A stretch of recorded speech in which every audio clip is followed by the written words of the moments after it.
So this is my first ever recording outside session. So I left the library and I got my books about all kinds of stuff. Political. Hi.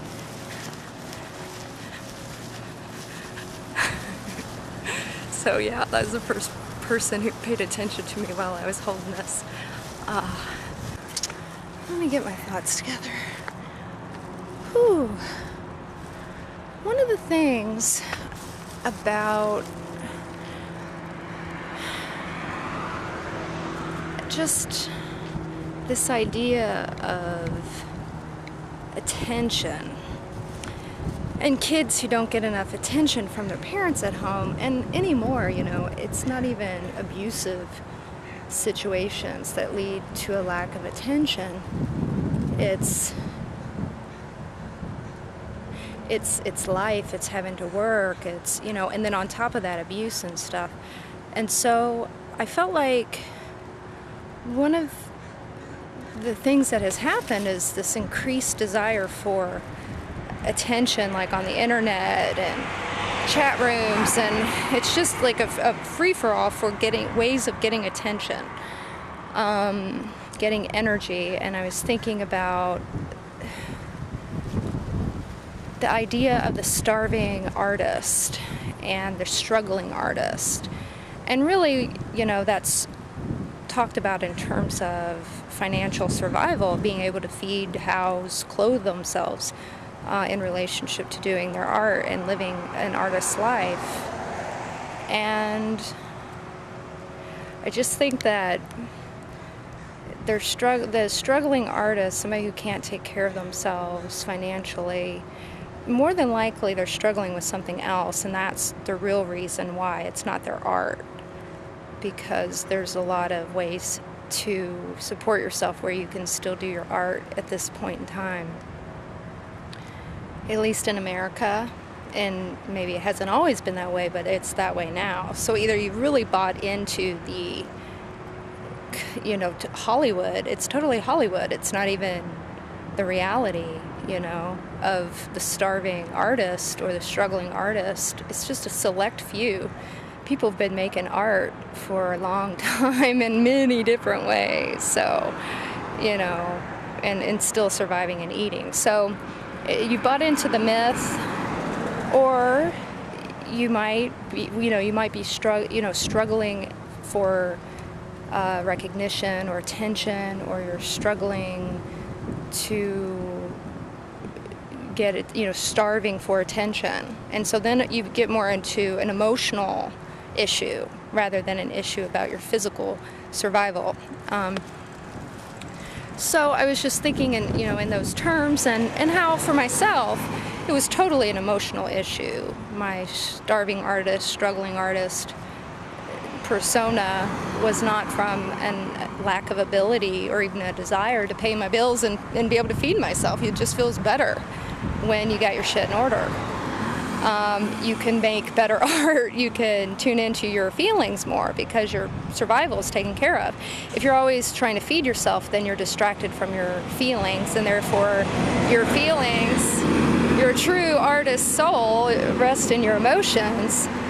If you can't truly access the depths of that, then what kind of art are you making? What are you really bringing to the table? And I think that's why a lot of art right now is about trying to inspire people to do art or be artists, and because that's what a lot of artists are dealing with. That's where they are at, and so they're inspiring. They're teaching what they need to learn, and that's how evolution happens. So there's nothing wrong with that. It's actually, I think, really beautiful, and it helped me heal. It helped me find my artist self. But we need to go further and deeper than that and let go of the glamour of the starving artist and embrace a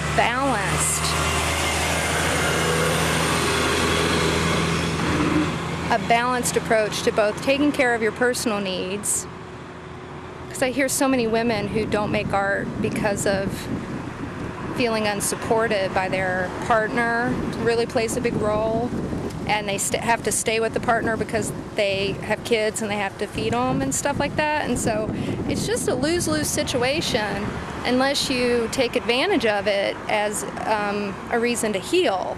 So look at your father, look at your mother, look at their marriage, look at what led them to stay together or separate, and see how that's playing out in your life. And begin to look at, what does that mean? What does that mean to you?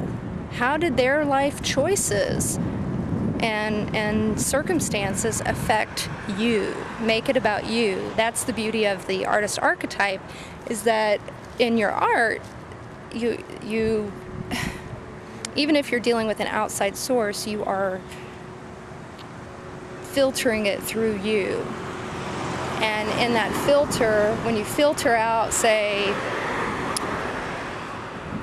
dirty water with sand and grit and stuff in it, it's like once the water runs through, what's left in the filter, that's how you discovered what was in the water. Otherwise, the emotions sort of swallow it. So art can be like a filter through which we understand what our stuff is. And so that's awesome. And that is something everybody can do. So let go of trying to be famous. Let go of trying to, play into the starving artist archetype. And let your art be a filter, which I think like art journals are filters. And don't let it just stop with the creation of the art. That's not the final point. It's beautiful when it happens, and it can feel so good, especially if we've been deprived of our creative our right to create. If someone has stood in the way of that right, then when we finally claim it for ourselves, it's like, it's such a high. It's like, wow, this is it. This is what it's all about. But it's not it. It's simply a filter. Now you got to look at what all that grit is about and heal it. Heal it. You'll feel so much more better. And you'll probably be able to support yourself financially because you'll get guidance from the universe or from God or from your higher self or whatever you believe. You will be able, if you're healed, when you're healed, you are healed. That all that means is you can see the light. You can see your own light. You can feel your life force in a healthy way. And so when you start to do that, then everything becomes easier. Everything. Even if the work is harder than it's ever been, you are stronger than you've ever been, so it's actually easier.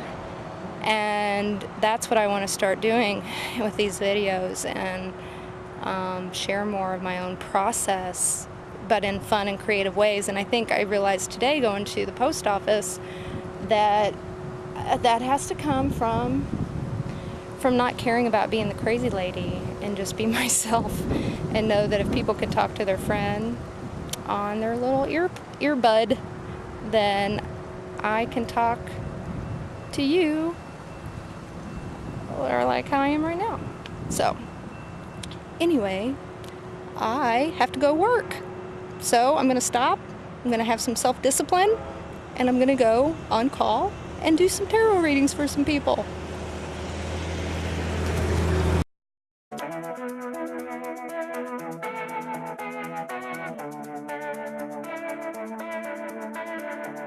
Let's cut out the melodrama so we can wake up the whole wide world. Let's make up and start all over.